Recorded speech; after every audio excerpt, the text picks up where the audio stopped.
हमारे बाप आदम, हमारी माँ हव्वा आराम से जन्नत में रहते थे। अल्लाह ने खुली छूट दी थी, तुम्हें जो खाना है खा लो, जो पीना है पी लो, आराम से जन्नत में रहो। वला तक़रबा हाज़िही शजरता फतकूना मिनज़ ज़ालिमीन। ऐ आदम ऐ हव्वा, जन्नत में कुछ भी खा सकते हो, बस एक पेड़ है, उस पेड़ के करीब मत जाना। कौन सा पेड़ था भाई? उसका नाम नहीं बताया गया, और नाम नहीं बताया गया तो हमें जानने की जरूरत भी नहीं है।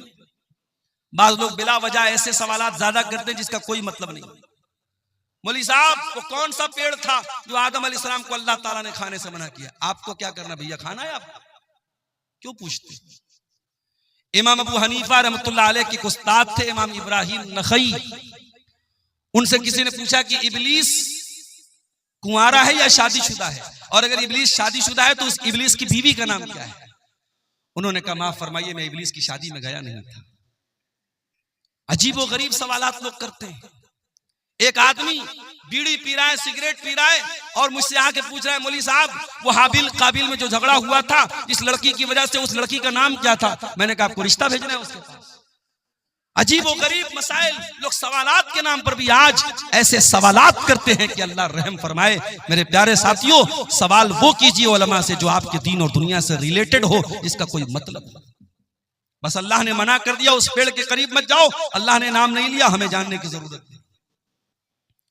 शैतान आया, वही शैतान जो अल्लाह से वादा कर चुका है, तुम्मा लातियन्नहुम मिन बैनि अयदीहिम व मिन खल्फिहिम व अन ऐमानिहिम व अन शमाइलिहिम व ला तजिदु अक्सरहुम शाकिरीन। ऐ अल्लाह, मैं आदम को और आदम की औलाद को कयामत तक बहकाता रहूंगा। ऐ अल्लाह, मैं तेरे बंदों को कयामत तक बहकाता रहूंगा। कभी आगे से बहकाऊंगा, कभी पीछे से बहकाऊंगा, कभी दाहिनी तरफ से बहकाऊंगा, कभी बाएं तरफ से बहकाऊंगा। व ला तजिदु अक्सरहुम शाकिरीन। और अल्लाह, मैं वादा करता हूं तेरे ज्यादातर बंदों को तेरा नाशुक्रा बना दूंगा। तेरे बंदों की मेजॉरिटी, तेरे बंदों की ज्यादातर संख्या तेरी नाफरमान हो जाएगी, तेरे साथ शिर्क करेगी, तेरी धरती पर पाप करेगी, तेरी नाफरमानी करेगी। शैतान तो वादा कर चुका था, और शैतान को अल्लाह ने यह अथॉरिटी दे दी थी कि ठीक है, तू आदम को और आदम की औलाद को तू बहकाने की कोशिश कर सकता है। शैतान आया और उसने कहा, ऐ आदम ऐ हव्वा, अला अदुल्लुकुम अला शजरतिल खुल्दी। ऐ आदम, ये पेड़ जिसके करीब जाने से अल्लाह ने मना किया है, ये पेड़ कोई मामूली पेड़ नहीं है, ये अमृत का पेड़ है, ये हमेशा हमेश तुम्हें जिंदगी देगा। इस पेड़ का फल तुम खा लोगे तो हमेशा हमेश रहोगे। अच्छा, एक बात ये पता चली कि इंसान की जो नेचुरल ख्वाहिश होती है कि उम्र लंबी मिल जाए, ये इंसान की जो नेचुरल ख्वाहिश है, ये आदम अलैहिस्सलाम के अंदर भी थी। शैतान ने हजरत आदम को बहकाने के लिए रास्ता कौन सा अपनाया, हथियार कौन सा चुना? कहा कि ऐ आदम, ये पेड़ ऐसा है, अमृत का पेड़ है, इसको खा लोगे कभी मौत नहीं आएगी। तो लंबी जिंदगी की जो तलब होती है वो आदम के अंदर भी थी। कहा, ऐ आदम, इस पेड़ को खा लो, तुम हमेशा हमेश रहोगे। लेकिन शैतान को यह भी पता था आदम इतनी जल्दी मेरी बात नहीं मानेंगे। वकासमहुमा इन्नी लकुमा लमिनन नासिहीन। शैतान ने कसम खा के कहा, ऐ आदम, मैं अल्लाह की कसम खा के कहता हूं, मैं तुम्हारी खैर खाही चाहता हूं। पता ये चला अल्लाह वालों को अल्लाह के नाम पे आसानी से बेवकूफ बनाया जा सकता है। जो अल्लाह को मानने वाला हो उसके सामने अल्लाह की कसम खा लो, वो बात मान लेगा, वो इकरार कर लेगा। शैतान ने अल्लाह की कसम खा के कहा, ऐ आदम ऐ हव्वा, मैं तुम्हारा बहुत बड़ा खैर का हूं, बहुत बड़ा तुम्हारा भलाई चाहने वाला हूं। कुरान कहता है, फदल्लाहुमा बिगुरूर। शैतान ने हमारे बाप आदम को, हमारी माँ हव्वा को अपने शीशे में उतार लिया, उनसे वो पाप करवा दिया, उनसे वो गलती हो गई और उन्होंने वो पेड़ का फल खा लिया। फलम्मा ज़ाक़ा शजरा, और जब दोनों ने उस पेड़ को सिर्फ चख लिया, खाया भी नहीं था, सिर्फ चखा था, हाय हाय, खाया भी नहीं, अल्लाह ने अकला नहीं कहा, अल्लाह ने जाका कहा। यानी आदम और हव्वा ने बस उस पेड़ को जरा सा टेस्ट किया था। अरे खाया होता तो क्या असर होता, सिर्फ टेस्ट किया था, सिर्फ जरा सा मुंह में डाला था। फलम्मा ज़ाक़ा शजरत बदत लहुमा सौआतुहुमा, जैसे ही उस पेड़ के फल को उन्होंने स्वाद ले लिया, उसका टेस्ट ले लिया, उसको मुंह में डाल लिया, दोनों की शर्मगाहें खुल गईं, दोनों के बदन के कपड़े उतर गए। अल्लाह की नाफरमानी की पहली सजा क्या मिली? नंगे हो गए। जन्नत में रेशम के कपड़े पहनते थे, बेहतरीन कपड़े पहनते थे। आदम का कपड़ा भी उतर गया, हव्वा का कपड़ा भी उतर गया। अच्छा, जब दोनों नंगे हो गए तो पहली चिंता क्या हुई कि अपनी शर्मगाह को कैसे ढांपा जाए। कुरान कहता है बदत लहुमा सौआतुहुमा वतफिका यक्सिफानी अलैहिमा मिन वरक़िल जन्ना, और आदम और हव्वा दोनों जन्नत के पत्तों से अपनी शर्मगाह को ढांपने लगे। उन्हें नंगा रहना पसंद नहीं था, उन्हें शर्मगाह का खुला रहना पसंद नहीं था। आज कितने बदतमीज लोग हैं, कितने बेगैरत लोग हैं, नंगे रहने को और शर्मगाह को दिखाने को वो बहुत बड़ी तरक्की समझते हैं। आज कितनी लड़कियां हैं, कितनी औरतें हैं जो अपने जिस्म की नुमाइश करके इंस्टाग्राम पर पैसे कमा रही हैं। कितने बेगैरत शौहर हैं जो अपनी बीवी के जिस्म की नुमाइश करके पैसे कमा रहे हैं। वो लोगों, ये नंगा रहना, ये नंगापन, ये न्यूडिटी, ये वल्गैरिटी, ये उरियानियत, ये बेहुदापन, ये आदम का तरीका नहीं है, ये हव्वा का तरीका नहीं है। आदम का तरीका तो अपने आप को कवर करना है, अपने आप को छुपाना है।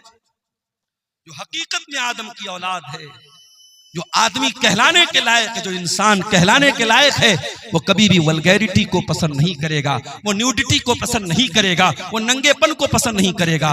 नंगापन ये इंसानियत के खिलाफ है, ये ह्यूमैनिटी के खिलाफ है, ये आदम और हव्वा के तरीके के खिलाफ।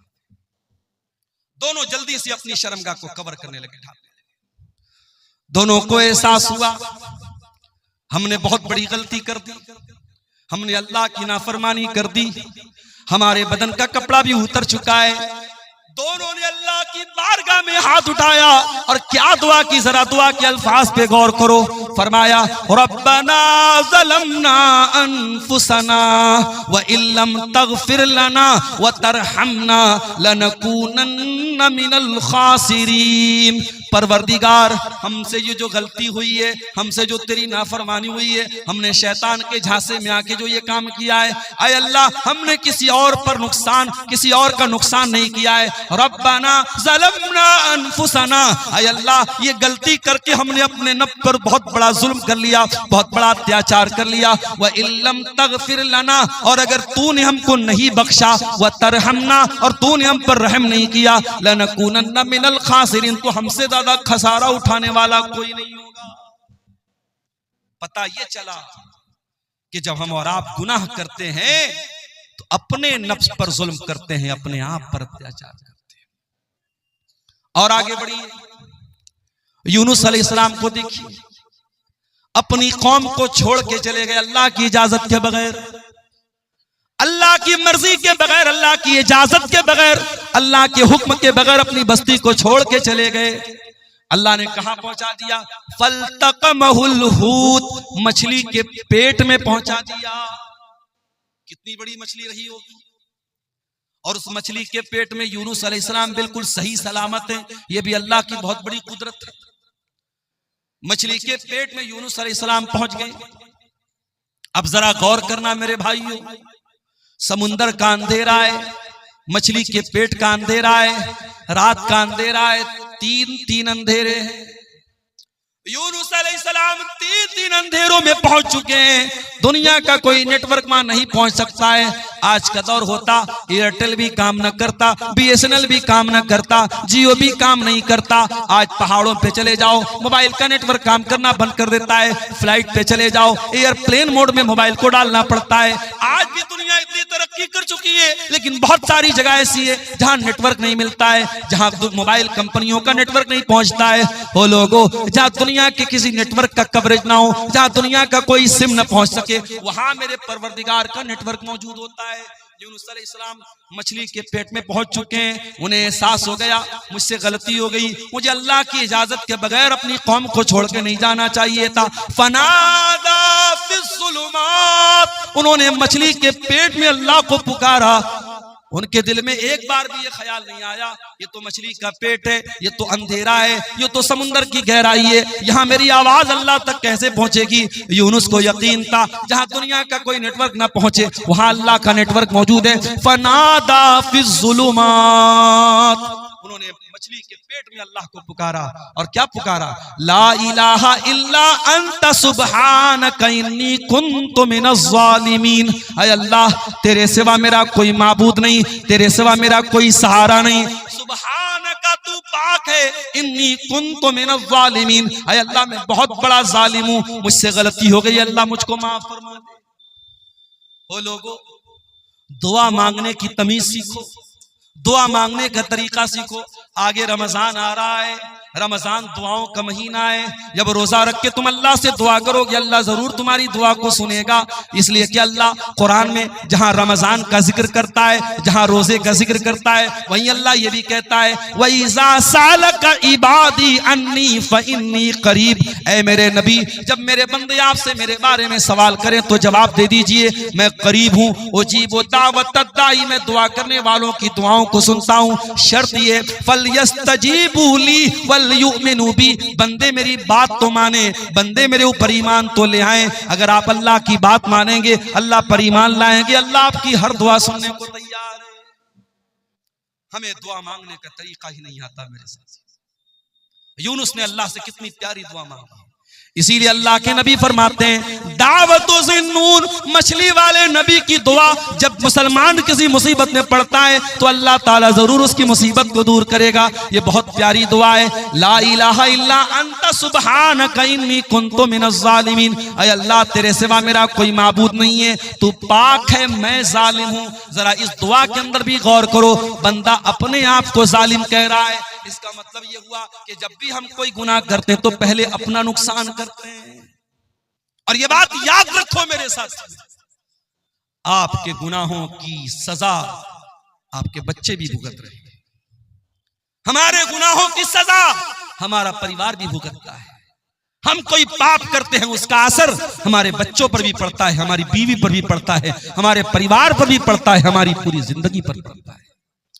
इसीलिए अल्लाह कुरान में कहता है वमन आरज़ा अन ज़िक्री फ़इन्न लहू मईशतन ज़नका, जो मेरे जिक्र से मुंह मोड़ेगा, जो मेरी नाफरमानी करेगा, जो मेरी शरीयत को छोड़ देगा, हम उसकी जिंदगी को परेशानी वाली जिंदगी बना देंगे। व नहशुरुहु यौमल क़ियामति आमा, और क़यामत के दिन उसको अंधा बना करके उठाएंगे। गुनाहों का असर हमारी लाइफ पर भी पड़ता है मेरे प्यारे साथियों, हमारी तंदुरुस्ती पर भी पड़ता है। इसीलिए अल्लाह कह रहा है कुल या इबादियल्लज़ीना असरफू, ऐ नबी आप कह दीजिए ऐ मेरे वो बंदो जिन्होंने पाप कर करके, गुनाह कर करके अपनी जानों पर जुल्म किया है। एक इंसान था बहुत गुनहगार था, अल्लाह के नबी फरमाते लम यामल खैरन क़त, उसने कभी कोई नेकी का काम नहीं किया था। मरने का टाइम आया, सारे बच्चों को बुलाया, ऐ मेरे बच्चों मैं बहुत बड़ा गुनहगार हूं, मैंने दुनिया में कभी कोई नेकी का काम नहीं किया है। इज़ा मित्तु फ़अहरिकूनी, जब मेरी मौत हो जाए तो एक काम करना, मुझे जला देना, मेरी पूरी बॉडी को जला देना।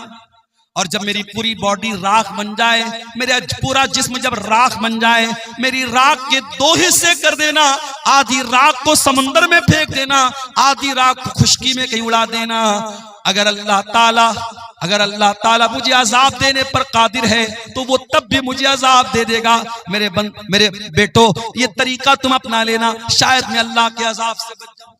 मैं बहुत बड़ा गुनहगार हूं, अगर अल्लाह मेरी पकड़ करेगा मैं अल्लाह के अजाब से बच नहीं पाऊंगा, इसलिए तुम मुझे जला करके मेरी राख को आधा समंदर में डाल देना, आधा खुशकी में डाल देना, शायद मैं अल्लाह के अजाब से बच जाऊं। अल्लाह के नबी फरमाते हैं उसके बेटों ने ऐसा ही किया, उसके मरने के बाद उसको जला दिया, उसकी राख को आधा हिस्सा समंदर में डाल दिया, आधा हिस्सा खुशकी में डाल दिया। अल्लाह ताला कुल्ले शैइन कदीर है, अल्लाह ने उसकी राख के सारे जर्रात को इकट्ठा करके उसे दोबारा जिंदा किया आलम बरज़ख में, और अल्लाह ने पूछा कि ऐ मेरे बंदे, तुझे किस चीज ने इस अमल पर उभारा? तूने अपने बेटों को ऐसी वसीयत क्यों की? तूने अपने बेटों से ये क्यों कहा कि मुझे जला देना? उसने कहा खशियतु का, ऐ अल्लाह तेरे डर की वजह से मैंने ऐसा काम किया है, तेरा खौफ मेरे ऊपर तारी था। ऐ अल्लाह मैं बहुत गुनहगार था, मुझे डर लग रहा था तू अगर मुझे पकड़ लेगा तो मैं बच नहीं पाऊंगा, तेरे डर की वजह से मैंने ऐसा किया है। अल्लाह ने फरमाया ऐ मेरे बंदे जा, अगर तूने मेरे डर से ऐसा किया है जा, मैं तेरे डर की कदर करता हूं। और अल्लाह ने उस बंदे को जिसने जिंदगी में कभी कोई नेकी का काम ना किया था, अल्लाह के डर की वजह से उसने ऐसी वसीयत की थी, अल्लाह ने उस बंदे को जहन्नम से बचा करके जन्नत में दाखिल कर दिया। इतना करीम है हमारा परवरदिगार मेरे प्यारे साथियों। इसलिए इंसान कभी गुनाह करते करते ये ना सोचे कि अब मैं तौबा भी करूंगा तो पता नहीं मेरी तौबा कबूल होगी कि नहीं होगी। जहां आपके गुनाहों की सरहदें खत्म हो जाती हैं, वहां से अल्लाह की रहमतों की सरहद शुरू होती है मेरे साथ। इसीलिए अल्लाह के नबी फरमाते, बड़ी लंबी हदीस है हजरत अबू जर गिफारी की, और ये वो हदीस है, अबू जर गिफारी जब ये हदीस बयान करते थे तो उनसे बयान करने वाले अबू इदरीस खौलानी ताबई जब इस हदीस को पढ़ने लगते थे तो घुटनों के बल गिर करके रोने लगते थे। बड़ी लंबी हदीस है, मैं उस हदीस का आखिरी टुकड़ा आपके सामने पढ़ रहा हूं। अल्लाह के नबी फरमाते कि अल्लाह ताला कहता है, ऐ मेरे बंदो, तुम में से जितने लोग पहले पैदा हुए, जितने बाद में आए, जितने इंसान हैं, जितने जिन्नात हैं, अगर सब मेरे पास आकर के मुझसे अपना अपना सवाल करें, अपनी अपनी मुराद मांगे और सबको मैं उनकी मुराद दे दूं, मा नक़स मिन मुल्की शैया, मेरी हुकूमत के खजाने में, मेरी सल्तनत में कोई कमी आने वाली नहीं है। इल्ला कमा यनकुसुल मिख्यतु मिनल बहर, जैसे समंदर में सुई को डाला जाए तो सुई समुंदर से जितना पानी लेके निकलेगी, जरा सा भी पानी सुई लेकर के नहीं निकल सकती। सुई को समुद्र में डाला जाए कितना पानी निकलेगा? अल्लाह ने फरमाया अगर सारे बंदों को मैं उनकी मुंह मांगी मुराद दे दूं, मेरे खजाने में उतनी भी कमी आने वाली नहीं है। उसके बाद अल्लाह के नबी कहते हैं, अल्लाह ताला कहता है, ऐ मेरे बंदो, अगर सारी दुनिया के लोग सबसे ज्यादा मुत्तकी बन जाएं, परहेजगार बन जाएं, मा ज़ादा फी मुल्की शैया, मेरी सल्तनत में कोई बढ़ोतरी होने वाली नहीं है। सारी दुनिया के इंसान और जिन्नात कानू अला अफजर क़ल्बि रजुल, सब मेरे नाफरमान बन जाएं, सब गुनहगार बन जाएं, मा नक़स मिन मुल्की शैया, मेरी सल्तनत में कोई कमी आने वाली नहीं है। हम अगर गुनाह करते हैं मेरे साथी, हम अगर पाप करते हैं तो हम अपना नुकसान करते हैं, अल्लाह का कोई नुकसान नहीं करते हैं। अल्लाह की शान में, उसकी हुकूमत में कोई कमी आने वाली नहीं है मेरे प्यारे साथी। इसीलिए हमें और आप को चाहिए कि हम अल्लाह की तरफ रुजू करें, हम अल्लाह से सच्ची तौबा करें, और सूरह ज़ुमर की आयत हमें उसी तौबा की तरफ बुला रही है मेरे साथी। कुल या इबादियल्लज़ीना असरफू अला अनफुसिहिम ला तक़नतू मिन रहमतिल्लाह, ऐ नबी आप कह दीजिए, ऐ मेरे बंदो, जिन्होंने गुनाह कर कर के अपनी जानों पर जुल्म किया है, ला तक़नतू मिन रहमतिल्लाह, तुम अल्लाह की रहमत से कभी मायूस मत होना। 14 फरवरी की तारीख अभी गुजरी है, पूरी दुनिया में इसको वैलेंटाइंस डे के नाम से मनाया जाता है। बहुत सारे लोगों ने उस दिन गलत काम भी किए, ज़िनाकारी का एक बाजार गर्म हुआ, वक्ती तौर पर गुनाह की लज्जत तो मिल गई, लेकिन याद रखो मेरे प्यारे साथियों, गुनाह वक्ती तौर पर तो लज्जत दे देता है, लेकिन परमानेंटली इंसान के लिए बहुत नुकसानदेह साबित होता है। ये ज़िना करने वाले, ये हराम काम करने वाले, ये नाजायज ताल्लुकात बनाने वाले, ये वक्ती तौर पर तो जरूर थोड़ी लज्जत पा लेते हैं, मगर परमानेंट तौर पर, दायमी तौर पर वो अल्लाह की तरफ से बहुत बड़ी बेबरकती के शिकार हो जाते हैं। उनकी जिंदगी से बरकत खत्म हो जाती है, वो अल्लाह की रहमत से दुत्कार दिए जाते हैं। कुरान की आयत उन ज़िना करने वालों को भी दावत दे रही है, ला तक़नतू मिन रहमतिल्लाह, अगर तुमने वाकई में ज़िना कर लिया है, तुमने शराब पी ली है, तुमने गलत काम कर लिए हैं, तुमने कोई गुनाह का काम कर लिया है, ला तक़नतू मिन रहमतिल्लाह, आओ तुम्हारा परवरदिगार तुमको तौबा की दावत देता है, आ जाओ अल्लाह से सच्ची तौबा कर लो, अल्लाह तुमको कबूल करने को तैयार है। आज तो हालात ये हैं, अदालत में अपराधी पकड़ा जाता है, झूठा गवाह ला करके अपराधी अपने आप को बचा लेता है। पैसे वाला होता है, जज से भी समझौता कर लेता है, वकीलों से, अच्छे वकीलों को हायर करके अपने आप को बचा लेता है। अल्लाह की अदालत में तो ऐसा होने वाला नहीं है मेरे साथी।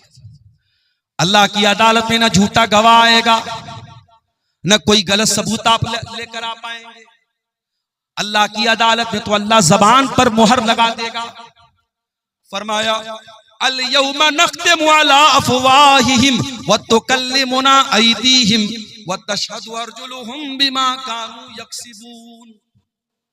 कयामत के दिन हम तुम्हारे मुंह पर मुहर लगा देंगे, तुम्हारा हाथ गवाही देगा, तुम्हारे पैर गवाही देंगे। तुमने हाथों से क्या क्या करतूत किए थे, हाथ बोलेगा। तुमने पैरों से क्या क्या करतूत किए थे, पैर बोलेगा।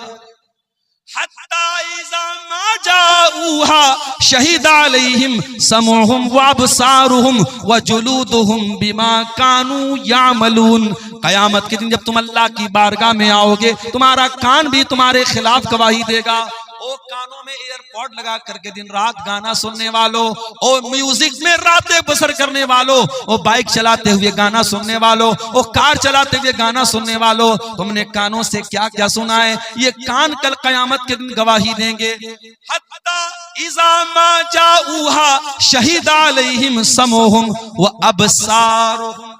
और फेसबुक की रील्स और इंस्टाग्राम के वीडियोस पर अपना टाइम बर्बाद करने वाले मेरे नौजवानों, अपनी आंखों से गंदी चीजें देखने वाले मेरे नौजवान साथियों, ये आंखें भी कयामत के दिन बोलेंगी, ये आंखें भी गवाही देंगी। और एक बात मैं बोलना चाहूंगा मेरे साथियों, क्योंकि रमजान अब सिर्फ 2 दिन की दूरी पर हमसे, हो सके तो 1 महीना के लिए ये रील्स की दुनिया से अपने आप को बाहर निकाल दो। ये रील्स कोई मामूली चीज नहीं है, ये रील्स गंदी फिल्मों से बड़ा किरदार अदा कर रही हैं, हमारे बच्चों को बर्बाद कर रही हैं, हमारी लड़कियों को बर्बाद कर रही हैं। इन रील्स को मेरे भाइयों रमजान की रातों को बर्बाद करने का जरिया मत बनाना, रमजान के दिनों को बर्बाद करने का जरिया मत बनाना। नेकी का मौसम आ रहा है, नेकी का महीना आ रहा है, हो सके तो कम से कम 1 महीना फेसबुक और इंस्टाग्राम को छोड़ देना, रील्स को छोड़ देना। और अगर नहीं छोड़ते हो तो याद रखो, ये आंखें भी कयामत के दिन गवाही देंगी और ये चमड़ी भी गवाही देगी। वक़ालू लिजुलूदिहिम लिमा शहिदतुम अलैना। और इंसान बोलेगा अपनी चमड़ी से कि तू कैसे गवाही दे रही है, तू कैसे बोल रही है। क़ालू अंतक़नल्लाहुल्लज़ी अंतक़ कुल्ल शै। इंसान की चमड़ी कहेगी कि अल्लाह ने हमको बोलना सिखाया है, इसलिए आज हम बोल रहे हैं। तो दुनिया में हमारे झूठे गवाह हमें बचा लेंगे, मगर अल्लाह की अदालत में कोई झूठा गवाह नहीं होगा। वहां कान गवाही देगा, वहां आंखें गवाही देंगी, वहां हाथ गवाही देंगे, वहां पैर गवाही। इसलिए मेरे प्यारे साथियों, इससे पहले कि अल्लाह की अदालत में हमारा केस जाए, हम दुनिया में अल्लाह से सच्ची तौबा कर लें, हम अल्लाह के सामने माफी मांग लें। नबी अकरम के पास एक सहाबी आए, उनका नाम था माइस बिन मालिक अस्लमी। उन्होंने अल्लाह के नबी के पास आके कहा, अय अल्लाह के नबी, इन्नी असब्तु ज़िना, मैंने ज़िना कर लिया है, मैं शादीशुदा इंसान हूं, मुझसे ज़िना हो गया है। मुझे मालूम है शादीशुदा की इस्लाम में ज़िना करने की क्या सजा है। अय अल्लाह के नबी, मैं आखिरत में ज़िना की सजा नहीं पाना चाहता हूँ, मुझे दुनिया में सजा दे दीजिए, मुझे पत्थरों से मार मार के खत्म कर दीजिए, मुझे रज्म कर दीजिए। मैं दुनिया की सजा झेलने को तैयार हूँ, मैं आखिरत में ये सजा नहीं झेलना चाहता। नबी अकरम ने अपने सहाबा से कहा, जरा पता लगाओ इन्होंने शराब तो नहीं पी है। सहाबा ने मुंह सूंघा, अय अल्लाह के नबी शराब के नशे में नहीं है। फिर आपने पता लगाओ इनका दिमाग तो नहीं खराब हो गया है, इनको पागलपन का दौरा तो नहीं आ रहा है। सहाबा ने तहकीक करके बताया, अय अल्लाह के नबी दिमाग भी बिल्कुल ठीक ठाक है। आपने फरमाया अच्छा जाओ बाद में आना। नबी ने एक मौका और दे दिया।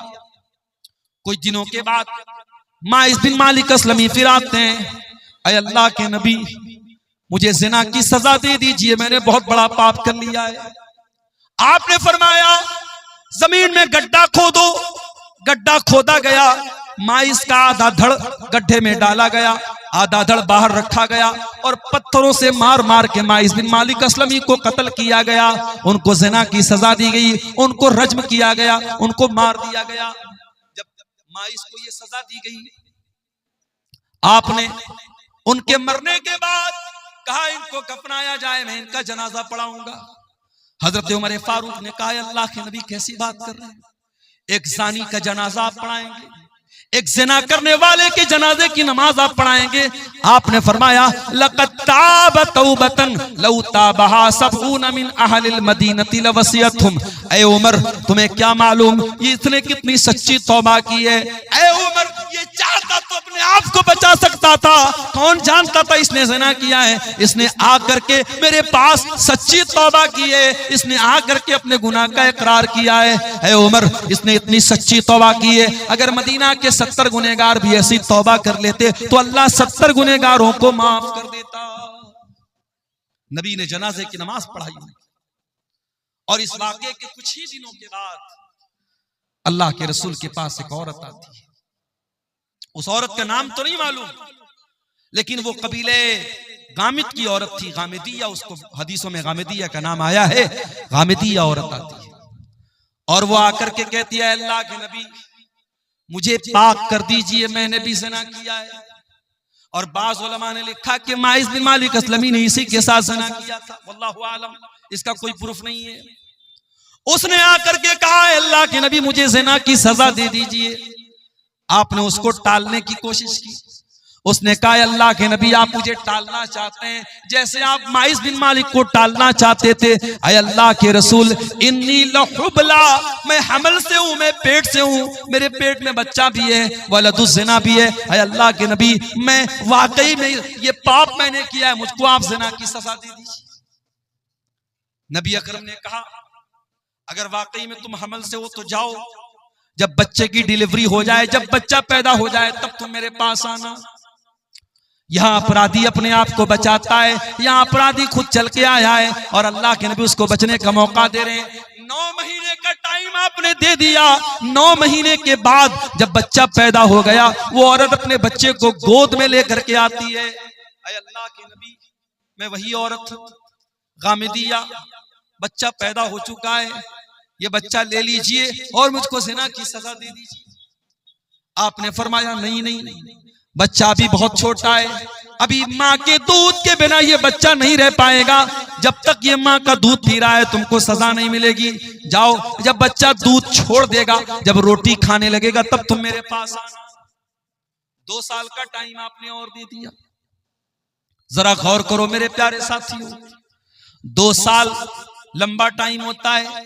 शायद सहाबा भी उस औरत को भूल चुके हैं, शायद अल्लाह के नबी भी भूल चुके हैं, शायद किसी को उस औरत के बारे में कुछ याद भी नहीं है। 2 साल के बाद सहाबे किराम के साथ अल्लाह के नबी बैठे हैं। एक औरत आती है, उसके हाथ में छोटा बच्चा है और बच्चे के हाथ में रोटी का टुकड़ा है। अय अल्लाह के रसूल मैं वही गामिदी औरत हूँ, मेरा बच्चा रोटी खाने लगा है, दूध छोड़ चुका है। अय अल्लाह के नबी अब देर न कीजिए, मैंने जो पाप किया था उस पाप का बोझ में अपने सीने पर महसूस कर रही हूँ। अय अल्लाह के नबी मुझे ज़िना की सजा दुनिया में दे दीजिए, मैं आखिरत की सजा झेल नहीं पाऊंगी। तहिरनी या रसूल अल्लाह, अय अल्लाह के नबी मुझे पाक कर दीजिए। आपने बच्चा एक मुसलमान के हवाले किया। औरत को गड्ढा खोद के गड्ढे में डाला गया, पूरे बदन को कस करके चादर से लपेटा गया ताकि बेपर्दगी न हो।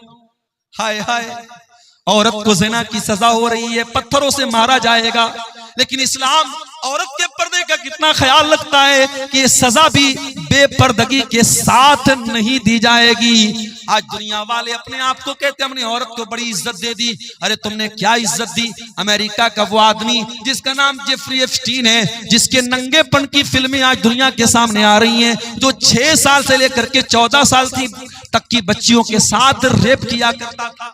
बाकायदा उसका एक आइलैंड था अमेरिका में, और उस आइलैंड पर वो 6 साल से लेकर के 14 साल तक की बच्चियों को किडनैप करता था, उनके साथ दरिंदगी करता था, उनको नोचता था, उनके साथ जिना करता था। और यही नहीं, एप्स्टीन फाइल में यहां तक मौजूद है कि वो दरिंदा बच्चियों को कत्ल करके उनका गोश्त खाया करता था। ये दरिंदे ये आज इंसानियत की बात करते हैं, ये हैवान ये आज औरत की आजादी की बात करते हैं। अरे औरत को इज्जत अगर किसी ने दी है तो मजहब इस्लाम ने दी है। औरत को सम्मान किसी ने दिया है तो मजहब इस्लाम ने दिया है। औरत को सजा मिल रही है ज़िना की, मगर इस्लाम उस सिचुएशन में भी बेपर्दगी की तालीम नहीं देता है। नबी ने कहा उस औरत के पूरे बदन को कपड़े से कस करके बांधा जाए ताकि उसकी बेपर्दगी ना हो, उसके जिस्म की नुमाइश ना हो। पत्थरों से मारा जाने लगा, औरत का कपड़ा खून से लथपथ हो गया। थोड़ी देर के बाद उस औरत का इंतकाल हो गया। जब उसके ऊपर पत्थर मारा जा रहा था, उसके खून के कुछ छींटे हजरत खालिद बिन वलीद के कपड़े पर पड़ गए। खालिद बिन वलीद का सफेद कपड़ा, उस पर उस औरत के खून के छींटे पड़ गए। खालिद बिन वलीद की जबान से कुछ नाज़ेबा कलमात निकल गए, कुछ गलत चीजें निकल गई। पता नहीं कैसी गंदी औरत का खून मेरे कपड़े पर पड़ गया, इस तरीके का कोई जुमला उनके जुबान से निकल गया।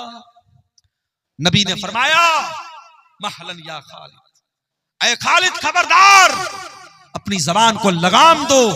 लक़द ताबत तौबतन लौ ताबहा साहिब मुक्सिन लगोफिर लहू। ऐ खालिद, इस औरत ने इतनी सच्ची तौबा की है, अगर कोई डाकू कोई डाका डालने वाला भी अगर तौबा करता तो अल्लाह ताला उसकी तौबा को कबूल कर लेता। मेरे प्यारे साथियों, उसके बाद अल्लाह के नबी ने उस औरत की भी जनाजे की नमाज पढ़ाई है।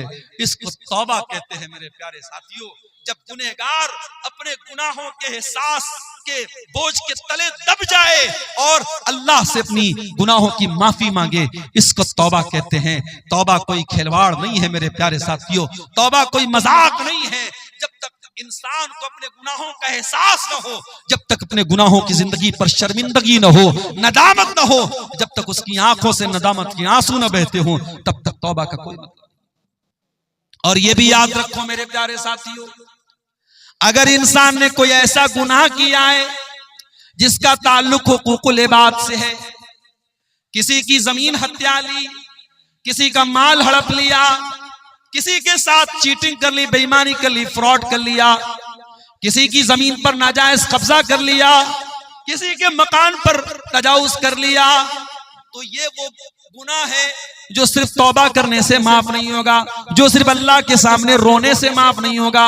अगर आपने हुकूकुल इबाद पे डाका डाला है, अगर आपने किसी का हक मारा है, तो वो हक आपको देना पड़ेगा। दुनिया में पैसे के बदले आप पैसा देते हैं। ये नेपाल बॉर्डर का इलाका है, मैंने देखा चंदे में नेपाल का भी कुछ पैसा नजर आ रहा है। बॉर्डर के इलाकों में नेपाल का पैसा भी चल रहा है, इंडिया का पैसा उस पार चल रहा है, उधर का पैसा इस पार चल रहा है बॉर्डर के इलाके में। लेकिन आप इंडिया का पैसा सऊदी अरब में लेके जाएं, नहीं चलेगा, वहां रियाल चलेगा। दुबई आप लेके चले जाए, वहां आपका इंडिया का पैसा नहीं चलेगा, वहां दिरहम चलेगा। कुवैत में आप चले जाएं, वहां दीनार चलेगा। अमेरिका में चले जाएं, वहां डॉलर चलेगा। ब्रिटेन में आप चले जाएं, वहां पाउंड चलेगा। आप दुनिया के मुख्तलिफ मुल्कों में चले जाएं, वहां उनकी करेंसी चलती है। मेरे प्यारे साथियों, आखिरत में जब मरने के बाद हम अल्लाह के यहाँ जाएंगे तो वहां दुनिया का माल और दुनिया की दौलत और दुनिया की करेंसी नहीं चलेगी, वहां करेंसी चेंज हो जाएगी। अगर दुनिया में हमने किसी का माल हड़पा है, किसी की जमीन हड़पी है, किसी बहन बेटी के साथ हमने ज्यादती की है और उसका हक मारा है, कयामत के दिन हमें अपनी नेकियों से हाथ धोना पड़ेगा। कोई हमारी नमाज लेके चला जाएगा, कोई रोजा लेके चला जाएगा, कोई तरावी लेके चला जाएगा, कोई हज लेके चला जाएगा, कोई उम्रा लेके चला जाएगा, और उसके बाद भी अगर हकदार खड़े होंगे, अल्लाह के नबी फरमाते हैं सुम्मा उखिज़ मिन सय्यिआतिहिम, फिर उनके गुनाहों को लेकर के हमारे नामे आमाल में डाला जाएगा। और इंसान जो दुनिया से नेकी का पहाड़ लेके गया था, अगर हुकूकुल इबाद का मामला गड़बड़ है तो हालत ये हो जाएगी कि गुनाहों से लथपथ होकर के जहन्नम में फेंक दिया जाएगा। इसलिए मेरे प्यारे साथियों, अगर सच्ची तौबा करना चाहते हो हुकूकुल इबाद से, तो दुनिया में हक दे दो, हक दे दो। और अगर किसी को ज़बान से तकलीफ पहुंचाई है तो जाकर के माफी मांग लो, उसके बगैर अल्लाह ताला क्या माफी मिलने वाली नहीं है। मेरे प्यारे साथियों, अल्लाह के प्यारे नबी फरमाते हैं लतुअद्दुन्नल हुकूक इला अहलिहा यौमल क़ियामह, तुम्हें क़यामत के दिन हकदारों को उनका हक देना पड़ेगा।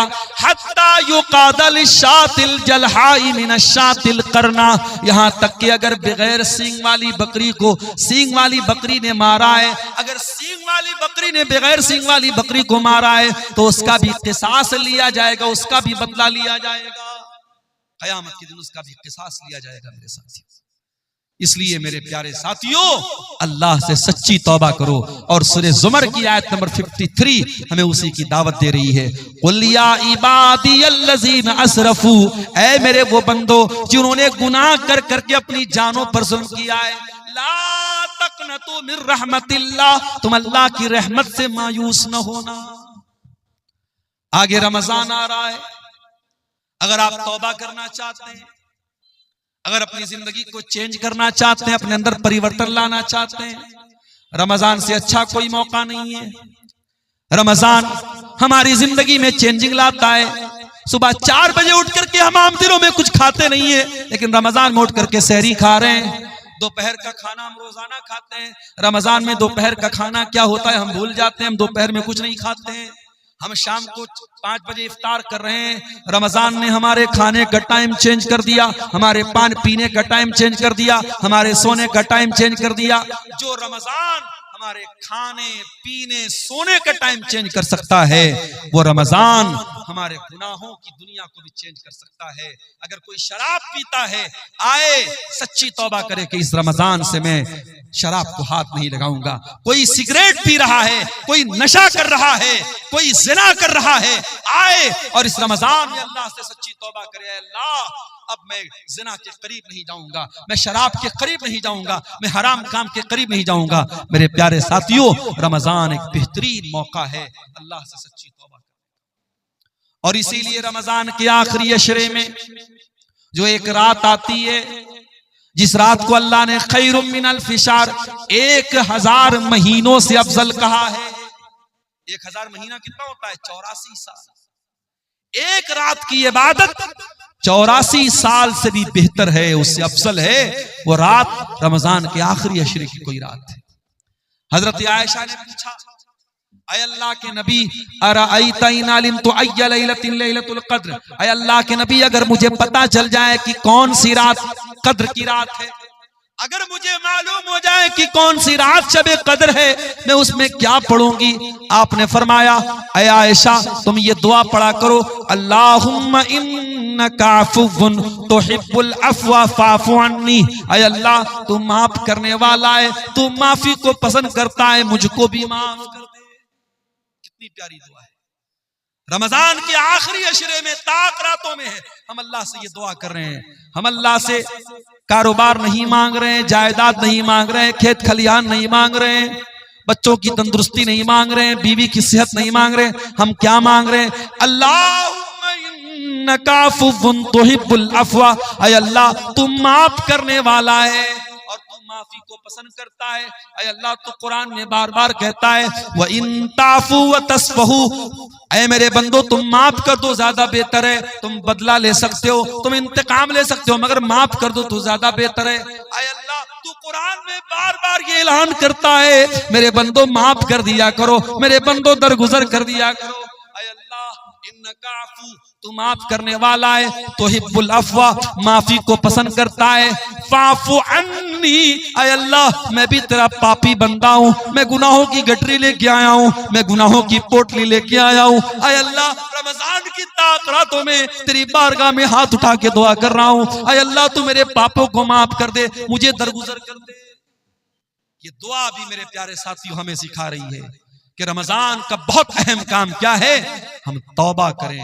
और बड़े बदनसीब हैं वो लोग जो रमजान में 14 घंटे भूखे रहते हैं, प्यासे रहते हैं, बीवी के पास नहीं जाते हैं, हलाल चीजों को अल्लाह के हुक्म पर छोड़ देते हैं, लेकिन हराम छोड़ने को तैयार नहीं है। अगर आप 14 घंटे हलाल छोड़ सकते हैं, अल्लाह के हुक्म पर तो हराम क्यों नहीं छोड़ सकते? यही तो ट्रेनिंग दे रहा है रमजान, यही तो ट्रेनिंग दे रहा है रोजा, कि अगर आप फजर से लेकर के मगरिब तक खाना हलाल है, पानी हलाल है, बीवी हलाल है, अगर आप हलाल चीजों को छोड़ सकते हैं तो ऐ शराब पीने वाले तू शराब क्यों नहीं छोड़ सकता, ऐ जिना करने वाले तू जिना क्यों नहीं छोड़ सकता, ऐ हराम रिलेशनशिप में अपनी जिंदगी बर्बाद करने वाले, अपने बीवी को धोखा देने वाले शौहर, अपने शौहर को धोखा देने वाली बीवी, तू क्यों नहीं हराम रिश्ते से तू तौबा कर सकती है। अगर तू अल्लाह के हुक्म पर हलाल को छोड़ सकती है तो हराम को क्यों नहीं छोड़ सकती है। कभी आपने गौर किया है मेरे साथ, हम जब रमजान में रोजा रखते हैं, गर्मी का मौसम होता है, अभी तो फरवरी में रमजान शुरू हो रहा है, हमने तो अप्रैल और मई में भी रमजान देखा है, सख्त गर्मी में भी हमने रमजान का रोजा रखा है।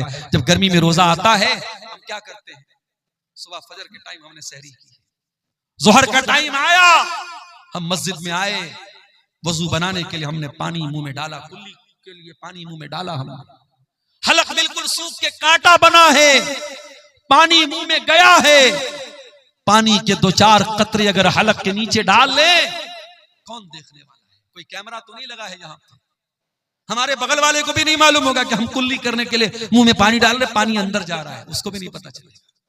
लेकिन गौर कीजिए वो कौन सी ताकत है मेरे साथियों, पानी मुंह में जा रहा है मगर बाहर आ रहा है, हलक के नीचे आप उतरने नहीं देते हैं। इसी का नाम तकवा है और रमजान यही तकवा हमें सिखाता है।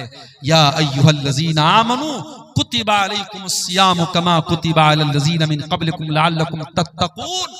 ऐ ईमान वालो, ये रमजान तुम्हें तकवा सिखाने के लिए दिया गया है, ये रोजा तुम्हें तकवा सिखा रहा है, ये तकवा की ट्रेनिंग दे रहा है मेरे साथियों।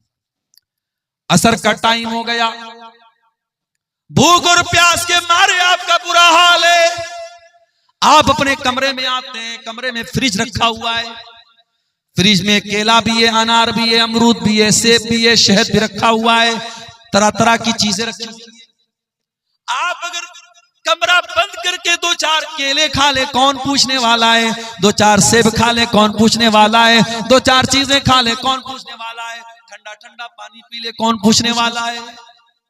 लेकिन यही तकवा होता है मेरे प्यारे साथियों, हम उस गर्मी के मौसम में असर के टाइम भी मस्जिद घर में बैठे हैं, लेकिन हम खाने पीने की चीजों को मुंह में नहीं डालते हैं।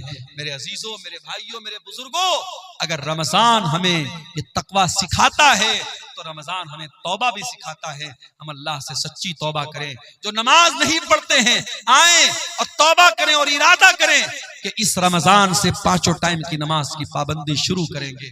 और ऐसी वैसी पाबंदी नहीं, नमाज से ऐसी पाबंदी नमाज की होनी चाहिए कि एक टाइम की भी नमाज छूटे तो ऐसा लगे कि हाँ जिंदगी में कुछ मिस हो गया, कुछ छूट गया, बगैर नमाज के सुकून न मिले, बगैर नमाज पढ़े नींद ना आए, ऐसा ताल्लुक मेरे प्यारे साथियों नमाज से हमारा हो जाए। और कोशिश ये कीजिए कि रमजान में 5 टाइम की नमाज जमात से पढ़िए, बिला मजबूरी की आप जमात मत छोड़िए। और अजान की आवाज सुनते ही सारा काम बंद, सारी चीजों को पेंडिंग में डाल दीजिए, पहले मस्जिद में आइए और कोशिश कीजिए कि हर नमाज में आप वक्त के पहले मस्जिद में पहुंच जाएं, ताकि जब इमाम अल्लाहु अकबर कह करके नमाज शुरू करे, जब पहली तकबीर हो तो आप पहली तकबीर में शामिल हो जाएं। अल्लाह के प्यारे नबी फरमाते हैं, लौ यअलमुन नासु मा फिन निदाई वस्सफ़िल अव्वल, अगर लोगों को पता चल जाए कि इकामत में शामिल होने का क्या सवाब है और पहली सफ में शामिल होने का क्या सवाब है, तो लोगों को अगर पर्ची डाल के आना पड़े और पूरा अंदाजी करके आना पड़े तो पर्ची डाल करके आएंगे, मगर पहली सफ में जगह पाएंगे। मेरे प्यारे साथियों, रमजान में एक टाइम की नमाज भी न छूटती पाए, ये हम कोशिश करें। और हम ये भी कोशिश करें कि रमजान की रातें, दिन में तो हम भूखे प्यासे रहते हैं और रात में बैठ करके मोबाइल पर कोई फिल्में देख रहा है, कोई गाने सुन रहा है, कोई चैटिंग कर रहा है, वो हालात हमारे साथ नहीं होने चाहिए। रमजान की रातों को भी हम बचा करके रखें, और खास तौर से जब रमजान का आखिरी अशरा आ जाए, जिसमें ताक रातों में हमें शब कद्र को तलाश करने का हुक्म है। आखिरी अशरे के बारे में हजरत आयशा कहती हैं, जब रमजान का आखिरी अशरा आता था, अल्लाह के नबी पूरी पूरी रात जागते थे, अपने घर वालों को जगाते थे और कमर कस लेते थे। हमारे यहाँ उल्टी बात है, आखिरी अशरा आता है, कोई मार्केटिंग कर रहा है, कोई बीवी का कपड़ा देखने के लिए मार्केट जा रहा है, औरतें मेकअप का सामान लेने के लिए बाजार जा रही हैं। अल्लाह के वास्ते आखिरी अशरे को शॉपिंग का अशरा मत बनाओ, उसे खरीदारी का अशरा न बनाओ। मेरे प्यारे साथियों, आखिरी अशरे में कोशिश करो कि हम ज्यादातर अपना टाइम इबादत में गुजारें, और इसीलिए एतिकाफ जैसी इबादत को आखिरी अशरे में सुन्नत करार दिया गया ताकि आखिरी अशरे में हम अल्लाह को राजी करें। मेरे प्यारे साथियों, सूरह ज़ुमर की वो आयत हमें दावत दे रही है, या इबादियल्लज़ीना अस्रफू अला अनफुसिहिम, ऐ मेरे बंदो अगर तुमने गुनाह कर करके अपनी जानों पर जुल्म किया है, आओ ला तक़नतू मिर रहमतिल्लाह, तुम अल्लाह की रहमत से मायूस मत हो। इन्नल्लाह यग़फ़िरुज़्ज़ुनूब जमीआ, अल्लाह तुम्हारे सारे पापों को, सारे गुनाहों को माफ कर देगा। इन्नहु हुवल गफूरुर रहीम, अल्लाह बहुत बख्शने वाला, रहम करने वाला है। मेरे अजीजों, ये चंद सवालात हमारे सामने आए हैं, जल्दी जल्दी इनका जवाब भी देख लेते हैं। रोजे की फजीलत पर कहा गया है कि कुछ बयान कर दीजिए। मेरे प्यारे साथियों, रोजे की इससे बढ़ के क्या फजीलत होगी कि जन्नत के 8 दरवाजे हैं और जन्नत के 8 दरवाजे में एक दरवाजा जिसका नाम बाबुर रैयान है, वो खास रोजेदार के लिए। और ये भी याद रखिए, रोजा एक सीक्रेट इबादत है। हम जब रोजा रखते हैं, हम हकीकत में रोजा है कि नहीं ये सिर्फ हम जानते हैं, हमारा अल्लाह जानता है। हम चाहे तो रोजा हम ना रखें और बिल्कुल होंठ हमारा सूखा रहे, चेहरा बिल्कुल उतरा रहे और लोगों को देख के लगे कि ये बहुत बड़ा रोजेदार है, तो रोजा मेरे और अल्लाह के बीच का मामला है। इसीलिए अल्लाह के नबी फरमाते, अल्लाह ताला कहता है अस्सौमु ली व अना अजज़ी बिही, तमाम नेकियों का सवाब मैं 10 गुना से लेकर के 700 गुना तक देता हूं, मगर रोजे का सवाब क्या दूंगा मैं अभी क्लियर नहीं कर रहा हूं, क्योंकि बंदा रोजा मेरे लिए रखता है। यदौ तामहु व शराबहु व शहवतहु मिन अजली, बंदा मेरे लिए खाना छोड़ता है, पानी छोड़ता है, बीवी हलाल है बीवी के पास नहीं जाता है। जब मेरा बंदा मेरे लिए अपनी हलाल चीजों को छोड़ रहा है तो मैं क्या बदला दूंगा मैं अभी क्लियर नहीं करूंगा, ये आखिरत में पता चलेगा, ये कयामत के दिन पता चलेगा कि रोजे का बदला क्या मिलेगा। तो रोजा एक ऐसा अमल है मेरे प्यारे साथियों, इसका सवाब अल्लाह ताला ने सीक्रेट रखा है, इसलिए हमें और आपको रोजा हर हाल में रखना है। और ये भी याद रखिए, लड़कियां अगर बड़ी हो गई हैं, और लड़की कब बालिग होती है इस्लाम में, जब लड़कियों को पीरियड आने लगे। जब लड़की को पीरियड आने लगा तो शरीयत की नजर में वो बालिग है, अब आप उसको कंपलसरी रोजा रखवाइए। कुछ लोग 15-15 साल की लड़कियां हो जाती हैं और वो स्कूल जा रही है, कहते रहे मौलवी साहब हमारी लड़की तो अभी छोटी है, स्कूल जा रही है, उससे रोजा तोड़वा देते, रोजा नहीं रखते हैं। हराम है ये। अगर आपकी बेटी को, अगर वो शरीयत की नजर में बालिग हो चुकी है, वो स्कूल जा रही है, कॉलेज जा रही है, कुछ भी, ये अल्लाह ताला के बहाना नहीं चलेगा, उसको रोजा रखना पड़ेगा। मेरे साथियों, रोजा माफ नहीं होगा। हाँ, अगर औरत पीरियड में है तो वो रोजा वो नहीं रखेगी, बाद में पूरा करेगी। अगर पैदाइश के बाद जो औरत को खून आता है, अगर वो आ रहा है तो वो रोजा नहीं रखेगी, बाद में रखेगी। औरत अगर प्रेग्नेंट है और रोजा रखने से बच्चे को नुकसान है तो वो रोजा नहीं रखेगी, उस रोजे की बाद में वो कज़ा करेगी। अगर बच्चे को दूध पिला रही है औरत, और अगर उस हालत में वो बच्चे को दूध पिला रही है, अगर उस हालत में रोजा रखेगी तो उसकी सेहत को नुकसान हो रहा है, तो वो उस रोजे की कज़ा बाद में करेगी। लेकिन बाकी आप बिला किसी उज्र के, मजबूरी के अगर आप रोजा छोड़ते हैं तो ये जायज नहीं है। कुतिबा अलैकुमुस सियाम, अल्लाह ने रोजे को फर्ज करार दिया है। उसके बाद एक सवाल ये आया है, गैर मुस्लिम से चंदा लेना कैसा है, ये जानने के बावजूद कि वो सूद ब्याज का काम करता है। देखिए, अगर गैर मुस्लिम सूद और ब्याज का काम करता है और वही उसका ज्यादातर धंधा उसी चीज का है, उसका बड़ा कारोबार वही है, तो ऐसे गैर मुस्लिम से आपको चंदा नहीं लेना चाहिए, ना मस्जिद में ना मदरसे में। और साफ बोल दीजिए कि भाई देखिए हमारे यहाँ सूद और ब्याज हराम है और आपका कारोबार सूद और ब्याज का है, हम आपसे चंदा नहीं ले सकते। वो नाराज हो जाए मगर उसे चंदा मत लीजिए। लेकिन अगर कोई गैर मुस्लिम ऐसा है जो ज्यादातर कारोबार उसका तो जायज चीजों का है, लेकिन चूंकि वो गैर मुस्लिम है, वो इस्लाम को तो नहीं मानता है, और कुछ चीजों का वो हराम का भी कारोबार करता है, लेकिन मेजर हिस्सा, बड़ा हिस्सा उसके कारोबार का हलाल है, तो उसका चंदा आप ले सकते हैं। मस्जिद में भी ले सकते हैं, मदरसे में भी ले सकते हैं। क्यों ले सकते हैं? अल्लाह के नबी के दौर में जो खाने काबा था, उस खाने काबा को मुशरिकीन ने अपने पैसे से बनाया था और मुशरिकीन ने हलाल पैसे से बनाया था। उन्होंने तय किया था हम हराम पैसा नहीं लगाएंगे। तो जब अल्लाह के नबी ने खाने काबा को फतह किया, तो अगर उनके चंदे और उनके पैसे से बना हुआ काबा सही न होता तो अल्लाह के नबी उस इमारत को तोड़वा देते, मगर आपने उसको बरकरार रखा। और नबी के दौर में गैर मुस्लिमों से जो अल्लाह के नबी के जो ताल्लुकात थे, उसमें भी कहीं हमको ये चीज नहीं मिलती है कि आपने उनके साथ खाने पीने को मना किया हो, या उनसे लेन देन को मना किया हो, या उनके तोहफे तहफ़ को लेने से मना किया हो आपने। हाँ, जहां मजहबी मामला आ जाएगा, उनके किसी मजहबी त्योहार में हम शामिल नहीं होंगे, किसी शिरकिया त्योहार में शामिल नहीं होंगे, और किसी शिरकिया त्योहार में मिलने वाला कोई सामान है उसमें हम शामिल नहीं होंगे। वल्लाहु आलम।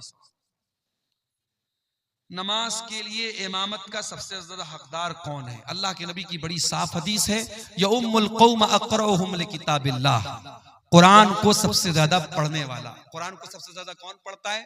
जो हाफिज कुरान होता है। तो अगर कोई हाफिज कुरान है वो इमामत का सबसे ज्यादा हकदार है। लेकिन यहाँ ये बात याद रखिए कि बाज हमारे यहाँ ऐसे हाफिज कुरान होते हैं जो हाफिज कुरान तो हैं मगर नमाजी नहीं है, या दड़ी मुंडे हैं, तो ऐसे लोगों को इमामत नहीं दी जाएगी। अगर वो हाफिज है और साथ में दीनदार है, मुत्तकी है और नमाज के मसले मसाइल जानता है, तो वो ज्यादा हकदार है। और उसके बाद सेकंड नंबर पे कौन है? अअलमुहुम बिस्सुन्नह, सुन्नत का जानकार। हाफिज कुरान के बाद दूसरे नंबर पे सुन्नत का जानकार यानी आलिम दीन, वो ज्यादा हकदार है। अगर आलिम दीन भी बहुत सारे लोग हैं तो अल्लाह के नबी ने फरमाया कि उनमें फिर सबसे ज्यादा जो उम्रदार, जो सबसे ज्यादा बाउमर है, मुअम्मर है, मालिए 3-4 उलमा है, तो जो उसमें सीनियर है उसको इमामत के लिए आगे बढ़ाया जाएगा। तो ये पूरी तरतीब हदीसों में बयान की। एक कब्र को दूसरी जगह ट्रांसफर करने का सही तरीका क्या है? देखिए, एक कब्र को दूसरी जगह ट्रांसफर करने का सही तरीका यही है कि जहां पे कब्र है, अगर हमको कन्फर्म मालूम है कि यहाँ पे कब्र है, तो उस कब्र में जो भी मुर्दे के बकियात हैं, उसकी हड्डियां वगैरह हैं, उनको एहतियात के साथ और एहतराम के साथ उनको वहां से उठा करके दूसरी जगह मुंतकिल किया जाएगा। अब उसमें कोई इस तरीके का जिक्र नहीं है हदीसों में कि हम बाकायदा अलग से कफन ला करके कफन में रखेंगे।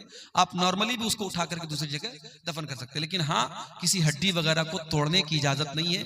उस कब्र में जो भी लाश के बकियात हैं उनकी बेहुरमती और तौहीन करने की इजाजत नहीं है।